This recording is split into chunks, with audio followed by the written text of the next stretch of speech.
میرے نبی نے فرمایا جو 3 جمعے مسلسل چھوڑ دیتا ہے وہ میری ملت سے خارج ہو جاتا ہے، میری امت سے خارج ہو جاتا ہے۔ تو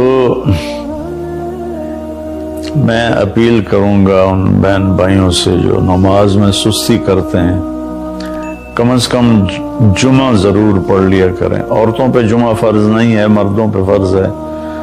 تو میں کہا کرتا ہوں جو دوست ملتے ہیں جی نماز نہیں پڑھی جاتی، تو میں ان سے کہتا ہوں ایک نماز 5 میں سے طے کر لو اور ایک جمعہ طے کر دو، 2 نمازیں شروع کر دو۔ جس نے بھی اس پہ عمل کیا وہ 5 وقت کا نمازی بن گیا۔ تو جمعہ کی نماز کے بعد جمعہ سے جمعہ تک کے جتنے گناہ ہوتے ہیں وہ اللہ تعالیٰ معاف فرما دیتے ہیں، اور جو جتنی جلدی جا کے بیٹھتا ہے امام کا خطبہ سننے کے لیے اس کو اتنا زیادہ اجر ملتا ہے۔ تو آج رمضان کا پہلا جمعہ ہے کہ ہم اس کا اہتمام کریں۔ رمضان المبارک میں جنگ بدر ہوئی، 17 رمضان جمعے کا دن، اور اللہ نے قیامت کو بھی جو قائم کرنا ہے جمعے کا دن۔ تو ہر دن اللہ کی بارگاہ میں بابرکت ہوتا ہے اگر ہم اس میں اللہ کی مان کے چل رہے ہیں، اور رمضان شریف میں خاص طور پر، اور پھر جمعہ ہو تو خاص طور پر اس میں ہم اپنے عبادت کو بڑھائیں۔ درود شریف جمعے کے دن کا مبارک عمل ہے کثرت سے درود شریف پڑھنا، اور 300 دفعہ جو درود شریف پڑھ لیتا ہے وہ کثرت میں شمار ہو جاتا ہے، اوپر کی کوئی حد انتہا نہیں ہے۔ ہمارے ایک رشتہ دار تھے، وہ انتقال ہو گیا، اللہ ان کو درجے بلند کرے۔ وہ روزانہ ایک دن میں 10,000 دفعہ درود شریف پڑھا کرتے تھے، ہر وقت تسبیح ان کے ہاتھ میں ہوتی تھی، اور روزانہ 10,000 دفعہ درود شریف پڑھا کرتے تھے۔ تو میرے بہن بھائیوں، میرے عزیزوں، اللہ تعالیٰ نے ہمیں ہر نماز کی بڑی اہمیت بتائی ہے، ہر نماز کی، لیکن خاص طور پر جمعے کی بڑی فضیلت ہے، اور جمعہ بھی رمضان المبارک کا ہو تو اور زیادہ وہ باعث برکت ہے، قابل رحمت ہے۔ تو روزے کا بھی اہتمام ہو اور ساری نمازوں کا اہتمام فرمائیں، کوئی با جماعت پڑھنے کی کوشش کریں، کوئی جماعت سے رہ جائے تو پھر اس کو چھوڑیں نہیں، اسے ضرور پڑھ لیں، کہ نماز کی اللہ تعالیٰ نے جتنی تاکید قرآن میں کی ہے اور کسی کی اتنی تاکید نہیں کی۔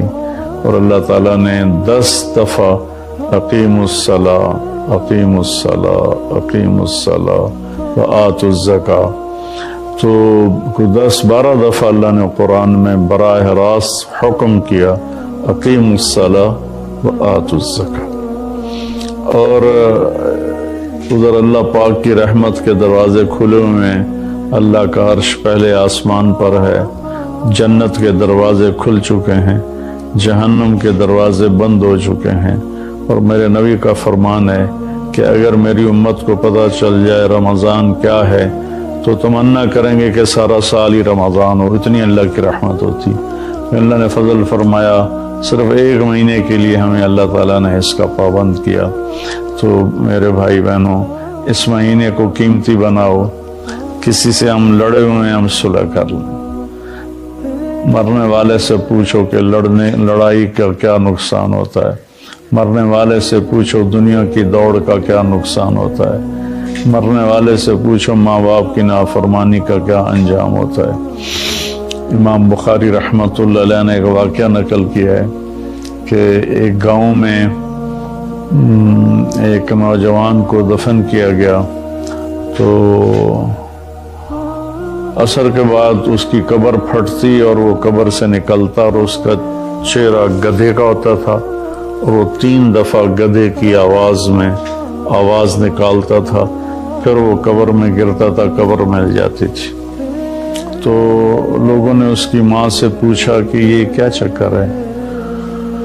تو اس کی ماں نے بتایا کہ شرابی تھا، شراب پیتا تھا، تو میں اسے روکتی تھی نہ پیا کر، تو وہ آگے مجھے کہتا تو کیا گدھے کی طرح